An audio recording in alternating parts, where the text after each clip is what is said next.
Earthing में करते क्या, कोई भी कंडक्टर है उसको एक वायर से ले लो और क्या करो, अर्थ से कनेक्ट कर दो। अब अर्थ के पास क्या है हमारे पास, अर्थ के पास, हाँ, बहुत सारे चार्ज है, मतलब अर्थ एक कंडक्टर है और उसका बहुत, उसके पास मतलब बहुत सारा चार्ज है, इतना चार्ज है कि अगर मैं उससे थोड़ा सा चार्ज ले लूं तो उसके ऊपर कोई खास फर्क नहीं पड़ेगा, थोड़ा बहुत अगर चार्ज दे भी दूं तो उसके ऊपर कोई खास फर्क पड़ेगा नहीं, मतलब ऐसे उसके पास बहुत ज्यादा इनफाइनाइट कैपेसिटी टाइप का है।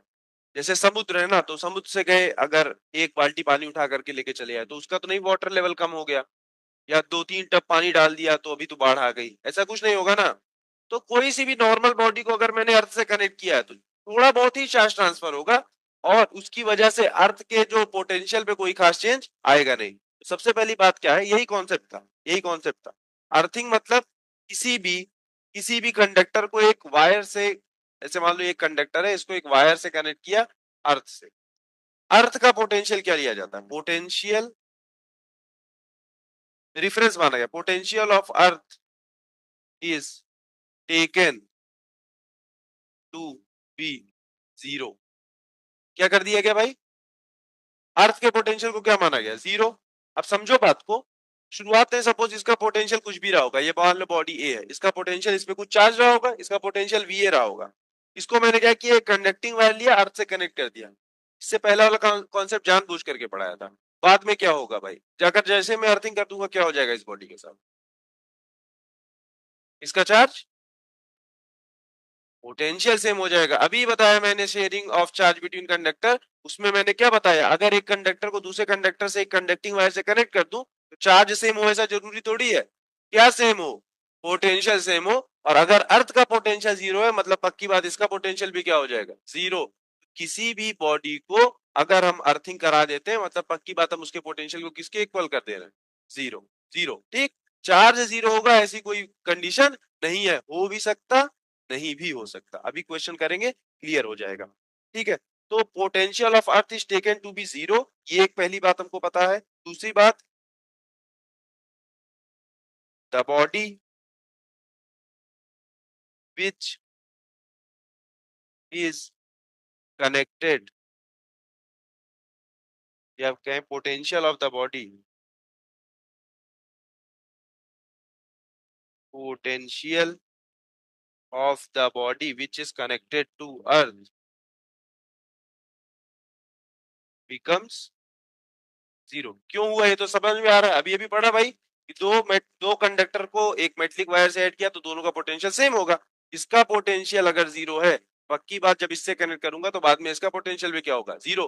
कह दोगे सर इसका चेंज नहीं हो जाएगा क्या, आइडियली थोड़ा बहुत हुआ होगा लेकिन क्या कोई फर्क पड़ जाएगा क्या, नहीं। समझ में आ रही बात, कहोगे सर शुरुआत में इसका कुछ था इसका भी कुछ था, तो जब ये चार्ज ले लेगा या दे देगा तो इसका भी तो पोटेंशियल कुछ बढ़ घट जाएगा भाई, इनफाइनाइट कैपेसिटी उसके पास, ठीक है। इसका पोटेंशियल क्या हो जाएगा, जीरो है, इसका भी इसको भी क्या कर देगा, जीरो कर देगा। क्लियर। अब जैसे समझो ये चीजें तुम पढ़ते हो, अब हम लोग क्या पढ़ते हैं, थर्मल कंडक्टिविटी पढ़ते हैं। हाँ, पढ़ते नहीं पढ़ते, पढ़ते हैं हम लोग की दो बॉडी है, दोनों का टेम्परेचर टी और टी बी है, दोनों को कांटेक्ट मिला है, तो जो हाई टेम्परेचर है वो हीट लूज करेगा, जो बॉडी लो टेम्परेचर पे हीट गेन करेगा। दोनों कब तक ट्रांसफर चलता रहेगा, जब तक कि दोनों सेम टेम्परेचर पे नहीं आ जाते। अच्छा ध्यान से सोचो, यहाँ पे हम लोग जब कंडक्टिविटी पढ़ते हैं तो सपोज एक रॉड है, यहाँ पे 100 डिग्री सेल्सियस का सोर्स लगा रखा है, यहाँ सिंक लगा रखा है 20 डिग्री सेल्सियस का, इधर से इधर ही ट्रांसफर होती है। थर्मल कंडक्टिविटी का वो सब स्टेडी स्टेट की इक्वेशन पढ़ते हो। तुम नहीं सोचते हो भाई यहाँ से लगातार हीट आ रही है तो इसका टेम्परेचर तो कुछ देर बाद 100 से कम हो जाना चाहिए, और ये तो लगातार हीट गेन कर रहा है तो वो 20 से ज्यादा होना चाहिए। नहीं, एक्चुअल में जो माना जाता है कि ये इनफाइनाइट हीट कैपेसिटेंस है, ये सोर्स और सिंक आइडियल हीट और सोर्स है, मतलब ये जितना हीट चाहिए तुमको देता जाएगा, इसका खुद का टेम्परेचर नहीं घटेगा।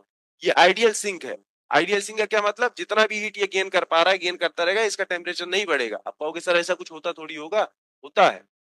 अब ये सिंक क्या है, तुम अब बाइक चला रहे हो तुम लोग, तुम्हारे गाड़ी गर्म हो रही है, उसमें से हीट कहां से बाहर निकल रही है, साइलेंसर से बाहर निकल रही है।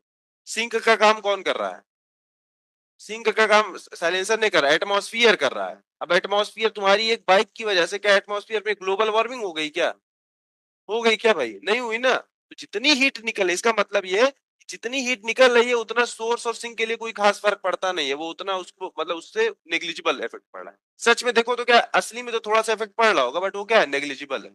ठीक है, तो वही चीज यहाँ पे है, वही चीज यहाँ पे। चलो, तो the body which is connected to earth becomes, the potential of the body which is connected to earth becomes zero. ये दो बात ध्यान रखेंगे बस, बाकी सारी बातें क्लियर है। देखो एक क्वेश्चन करते हैं, दो तीन तीन एग्जांपल ही लूंगा और उससे ज्यादा मैं कुछ नहीं करने वाला।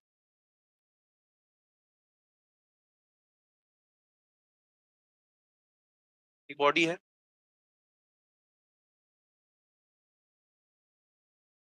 अर्थ कर दिया इसको।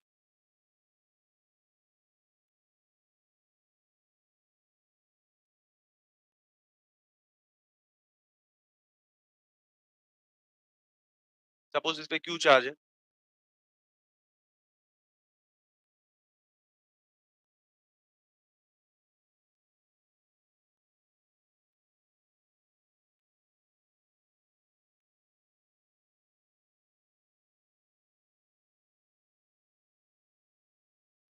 अच्छा, इसको ऐसे बना देते हैं, थोड़ा सा ऐसे बना देते हैं।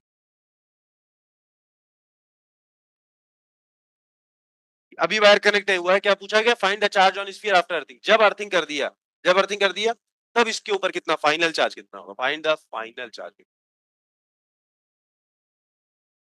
हाँ, शुरुआत में इसके ऊपर चार्ज कैपिटल क्यू था, फाइनल चार्ज कितना है। या फिर ऐसा कह सकते हैं, चलो फाइनल चार्ज तो जीरो बोल सकते हो, कितना अर्थ से चार्ज ट्रांसफर किया। देखो, मान ले रहे हैं, मान ले रहे हैं, मान ले रहे हैं इसमें फाइनल चार्ज कितना हो गया होगा, एक्स हो गया होगा। ठीक है, और जब मैं इसका फाइनल पोटेंशियल लिखने जाऊंगा तो क्या लिखूंगा भाई, इसका फाइनल पोटेंशियल मैंने बोल दिया एक्स। कब तक इसमें चार्ज फ्लो होगा, जब तक कि क्या हो जाए, इसका पोटेंशियल जीरो नहीं हो जाए। यही करना चाहेगा ना वो, दे दिया था ना उसको मैं एक्स के टर्म में। ठीक है, फाइनल चार्ज सपोज आ गया k x by r equal to zero. अभी खुश हो भाई, वही पोटेंशियली जीरो होने वाला था। चलो कोई बात नहीं, फाइनल चार्ज हमने मान लिया कि let final charge becomes x. क्या हो जाएगा, k q by x equal to zero. X क्या आ जाएगा, जीरो। एक्स फाइनल चार्ज मतलब इसमें क्या आ गया, जीरो। जीरो कैसे आया होगा भाई, इसके ऊपर पहले अगर प्लस क्यू चार्ज था तो इसने माइनस क्यू चार्ज क्या कर दिया होगा, प्रोवाइड कर दिया होगा। क्या तो सर अभी तो आपने कहा था अर्थिंग के बाद चार्ज जीरो नहीं होता है। मैंने ये नहीं कहा था नहीं होता, मैंने कहा था हो सकता है, बट कंडीशन अर्थिंग की ये नहीं है, कंडीशन है अर्थिंग की पोटेंशियल जीरो होता है। क्लियर है बात। अभी देखो एक जगह दिख गया ना, हर जगह जीरो ही नहीं होगा। देखते हैं, देखते हैं। एक मिनट, इसको नोट करना, पहले एक दूसरा एग्जाम्पल।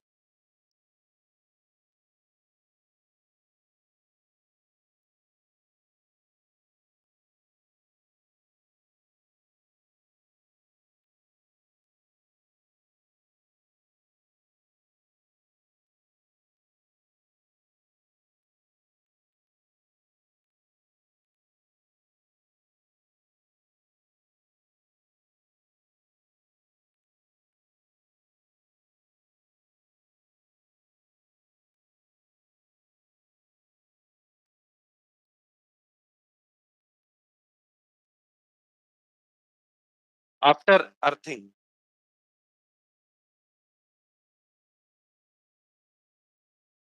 अब मैं क्या कहूंगा, लेट फाइनल चार्ज कितना हो जाएगा आफ्टर अर्थिंग। इस जिसको भी अर्थ कर रहा हूं, किस कंडक्टर को अर्थ कर रहा हूं, इस कंडक्टर को अर्थ कर रहा हूं, इस कंडक्टर को अर्थ कर रहा हूं। अर्थिंग के बाद फाइनल पोटेंशियल इसका क्या हो जाएगा, जीरो। अब देखो जरा, इस पे पोटेंशियल होगा किसकी किसकी वजह से, भाई इसकी वजह से इस पे पोटेंशियल होगा। और मान लिया लेट फाइनल चार्ज एक्स मान लो, let final charge on sphere A P x, x मान लिया, कुछ भी बोल सकते हो, स्मॉल क्यू वगैरह जो भी तुम्हारा मन करे। फाइनल चार्ज इसमें मान लिया हमने एक्स, अगर जीरो आना होगा तो जीरो आ जाएगा, नहीं तो कुछ भी आ जाएगा। ठीक है, जैसे पिछले वाले केस में जीरो आ गया। अब मैं देखूंगा भाई इसका पोटेंशियल क्या होना चाहिए, जीरो। अर्थिंग के बाद इसका पोटेंशियल जीरो होना चाहिए, तो मैं देखूंगा इस पे पोटेंशियल होगा किसकी किसकी वजह से, भाई इस बाहर वाले चार्ज की वजह से। इस बाहर वाली चार्ज की वजह से एक कैसा इनसाइड पॉइंट है। अब देखो ये हमने लिख के रखा हुआ है कि अगर एक शेल पे ऐसा चार्ज क्यों दे रखा है तो उसके इनसाइड पॉइंट पे पोटेंशियल कितना आएगा, बोलो जरा। के small Q by capital are. क्योंकि शेल के अंदर इनसाइड हर इस शेल के अंदर ये वाला पॉइंट कैसा है, इनसाइड पॉइंट है, और इनसाइड पॉइंट पे हर जगह पोटेंशियल क्या होता है, सेम। Very good. ये हो गया k q by small r plus इस पे जो चार्ज आएगा एक्स, के एक्स बाई, अच्छा ये वाला पॉइंट इस स्फीयर के लिए तो आउट मतलब सरफेस पे है, तो k q by small r that should be equal to 0। यही होगा। यहां से देखो हमारा आंसर आ गया, q by capital r plus x by small r is equal to 0। हमको क्या चाहिए, एक्स चाहिए हमको। क्या हो जाएगा ये भाई, इसको इधर भेज दो,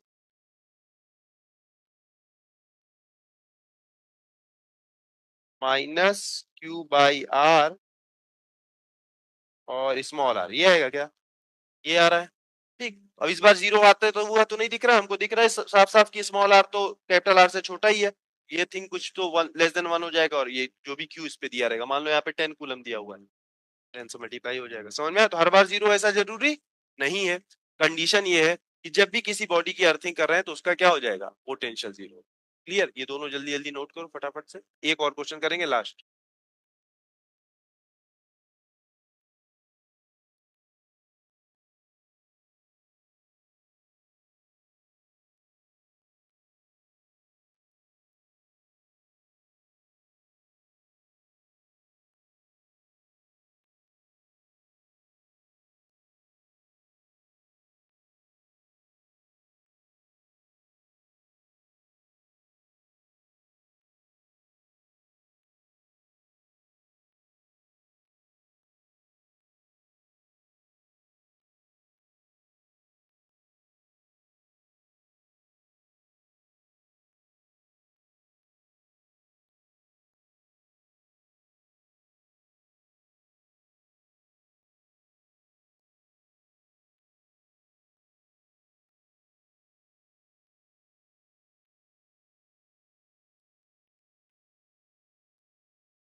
चलो सब लोग जरा इसको सॉल्व करो, लिख लो आराम से। ये जिसने लिख लिया उसके लिए डायग्राम है। तीन देखो कंसेंट्रिक शेल्स बना दी, एक का रेडियस आर, एक का रेडियस 2r, एक का रेडियस 4r। इनसाइड वाले पे चार्ज कैपिटल क्यू रखा है, आउटसाइड वाले पे 2 क्यू रखा है, बीच वाले की तो हम क्या करें, अर्थिंग करें। वैसे बीच वाले का चार्ज दिया नहीं, कोई फर्क पड़ता नहीं, कोई फर्क पड़ता नहीं। क्यों, क्योंकि भाई जितना चार्ज लेना देना होगा वो तो अर्थ कर देगा ना। मैं तो फाइनल चार्ज पूछ रहा हूँ अर्थिंग के बाद। फाइनल चार्ज, अरे यहाँ पे शुरुआत में मैं 10 क्यू दे देता, क्या फर्क पड़ता। हमको तो बात की बात करनी है ना अर्थिंग के बाद, अर्थिंग के बाद मुझे एक्स या वाई कुछ मानना ही पड़ेगा, और वही पता करना है। एजर्शन रीजन टाइप के क्वेश्चन में आ सकता है कभी भी कि after earthing of a conductor charge on it's become 0, गलत हो जाएगा। After earthing of a conductor potential of conductor become 0, true हो जाएगा। ठीक है,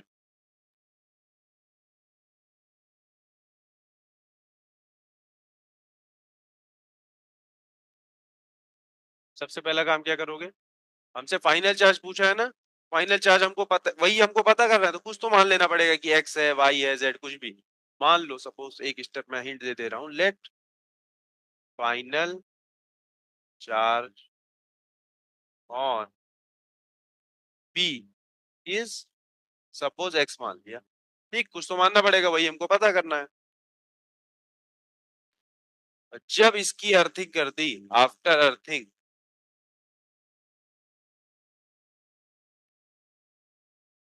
इसका पोटेंशियल क्या होने वाला है, 0 होने वाला है। अब इस स्फेरिकल, अब देखो जो चीजें पहले सीखी वही तो यूज कर रहे हैं। हमने सीखा था कि कंसेंट्रिक शेल्स रखी हैं तो उसपे किसी भी शेल किसी भी पॉइंट पे पोटेंशियल कैसे लिखा जाता है, एक्चुअली में यही लिख रहे हैं।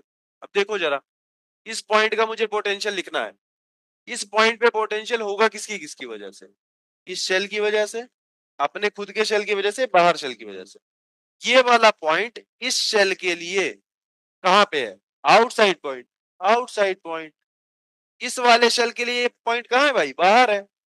जब पॉइंट किसी शेल के बाहर होता है तो ऐसा बिहेव करता है शेल कि सारा का सारा चार्ज कहां पे सिचुएटेड है, उसके सेंटर पे। तो इसके लिए पोटेंशियल क्या कैसे लिख दूंगा मैं, ए के क्यू बाई 2r। बोलो सही बात है कि नहीं।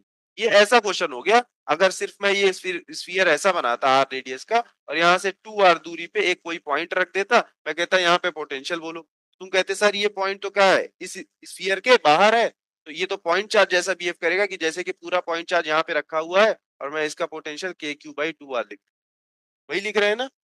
अच्छा, ये वाला पॉइंट बी वाले स्फीयर के तो सरफेस पे लाई कर रहा है, तो इसके लिए क्या लिख दूंगा, के, और इसके ऊपर जो चार्ज यही पता करना है, x अपॉन इसका रेडियस कितना 2r। Very good. ये वाला पॉइंट इस वाले स्फीयर के लिए कैसा, अब ये इसको ऐसा समझो, ये वाला स्फीयर बना हुआ है, ये 4r वाला, 4r वाला स्फीयर बना है, और इससे कहां पे पूछा जा रहा है, इस पॉइंट पर पूछा, तो ये वाला पॉइंट तो इसके अंदर है, इन साइड पॉइंट पे तो पोटेंशियल कांस्टेंट होता है जो कि सरफेस के बराबर होता है, तो क्या लिखोगे, के 2q अपॉन क्या लिखूं मैं यहां 4r। वेरी गुड, समझ रहे हो। इसके इनसाइड हर एक पॉइंट पे पोटेंशियल कांस्टेंट होगा जो कि सरफेस पे था। इसको क्या कर दूं, बस मैंने क्या कर दिया, मैंने किया क्या, जिस भी कंडक्टर की अर्थिंग की थी उसका पोटेंशियल को जीरो के इक्वेट कर दिया, काम खत्म, जो भी अननोन है पता कर सकते। देखो अब जरा क्या हो जाएगा, क्या क्या कॉमन आ रहा है, k/2r मेरे हिसाब से तो कॉमन है, q प्लस x, क्या आ गया भाई, अब ये तो जीरो होगा नहीं, दो चीजों का मल्टीप्लीकेशन जीरो है, ये तो कभी नहीं जीरो होगा, कांस्टेंट है, ये क्या हो जाएगा 2q plus x is equal to zero, x is equal to -2। ठीक, इतना चार्ज आ जाएगा भाई इसके ऊपर, ठीक है, इतना चार्ज आ जाएगा इस पर।